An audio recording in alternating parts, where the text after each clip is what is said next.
Hey there guys, how's it going? My name is Sumit Chatterjee from the Flow Zone Academy and I'm a flow state coach, which means that I help you feel better and perform better. Today I want to speak to you about inner work. Now you might have heard the term inner work from somewhere, or maybe you've heard the term inner game, or it's all about the internal world or the inner world. Inner work is simply another word for somebody's personal development or spiritual journey. Everybody has their own ideas of inner work. However, I feel that there are some staples for you to start to explore your own mind and delve into the depths of your soul. You see, your ego doesn't want you to do inner work. This is about nourishing your soul. Because ultimately it comes down to freedom. That's what inner work comes down to. It's simply a feeling of freedom, internal freedom, which eventually leads to an external freedom. Let's start to understand a few staples for inner work. Because a lot of people, they use the flow state like a band-aid solution. They try to get into the flow state thinking that that's going to solve all their issues. Whereas it's quite the opposite, because they're actually using flow to escape their lives. They're not delving deep enough into the rabbit hole of their minds. Once you can see your mind for not just this light place, but there's this dark place as well, and there are little crevices that you haven't explored yet, and there's a whole heap of history in the past that comes into the equation, then you start to understand yourself better. I mean, the whole process, this whole journey, is mainly one of self-knowledge and self-awareness. When you have self-awareness, it's going to make the process smooth for you. If you struggle with your own self-awareness, it's going to make the process very slow for you. So understand that it all starts in the subconscious realms, and we don't know what that is. It's an abstract place. You can almost think of it like the junkyard of the mind. It's very vague, it's abstract, it speaks to you in symbols and little gentle nudges from the universe. It's never going to give you a sign very right in your face. This is why building your intuition is also incredibly important. One of the great ways to build intuition is through meditation. Meditation is going to get you to slowly understand yourself a lot better, because only when you're silent can you actually listen to your intuition. When you have the chattering monkey mind going on and on, it's quite difficult for you to listen to your own inner voice, your own inner truth. The first thing that I want to start off by saying is you want to first and foremost start to build a foundation of self-esteem and self-love. Because if you start doing inner work and you're not solid in your foundation, you're going to topple over. You're going to feel a lot worse than when you started. And so it's very, very important that you first of all build the foundation, the base. The base is you love yourself. So what are some practices for self-love? Mirror work is always great. Being able to start an internal dialogue with your inner critic. Creating a voice of unconditional love from within. Being there for yourself. Self-care is a part of self-love.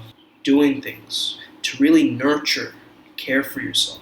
We care about others and we nurture others, but do we nurture ourselves? So the next process is limiting beliefs. Removing, detoxing all limiting beliefs, because your life is a result of your beliefs and your stories and your opinions. You got to understand they're just beliefs. They're just beliefs. They have a vast impact on your life. But when you see them as just beliefs and just thoughts, then you can start to empower yourself. So ask yourself, what are the new beliefs that will empower me? Then we move into the concept of inner child healing. Now this is really important because we always talk about, killing the old self and all this kind of stuff, but your old self is simply your younger self. That younger self actually needs a lot of love. If you find a picture of yourself in your youth, send it love and attention and compassion, it's going to be very healing for you. Similarly, if you're speaking with your inner child, I know that I mentioned this in another video, writing with your less dominant hand to questions that you write with your dominant hand. So you say hi, and then your untrained hand would write hi, and it looks kind of like a child's writing. And so what you're doing is you're tapping into the part of your brain that you don't activate as much, and it's actually your subconscious coming up and answering the question for you. And that's a way to also heal your inner child. You are in direct communication with that untrained childlike part of you which needs to be integrated.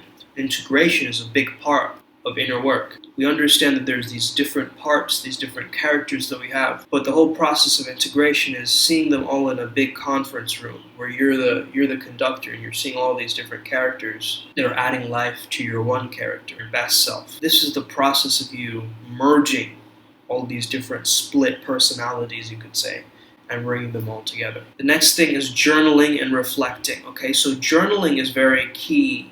Whatever kind of journaling that you're doing is going to be very valid. Some people have gratitude journals, other people have dream journals.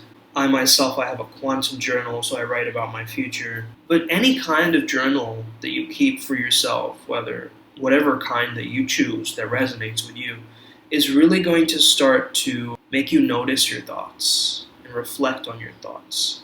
Reflect on an important question. What kind of person am I? Who would I prefer to be?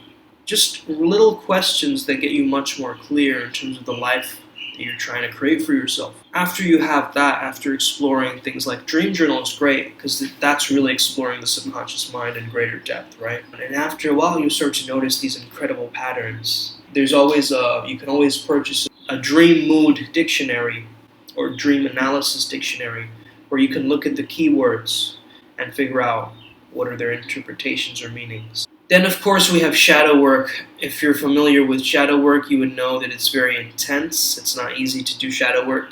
However, shadow work is essentially the parts of you that you've suppressed, repressed, and don't want to look at. Things you're embarrassed about, things you don't want to look at. But shadow work is actually incredibly transformational because if you can accept the darker parts of you as well as the light part of you, it all comes together like a fully formed puzzle instead of you being in this split mind where you're like, man, this part of me wants this and this other part of me wants that. When you fully integrate your shadow, you'll start to notice that you're healing your traumas and things like that too.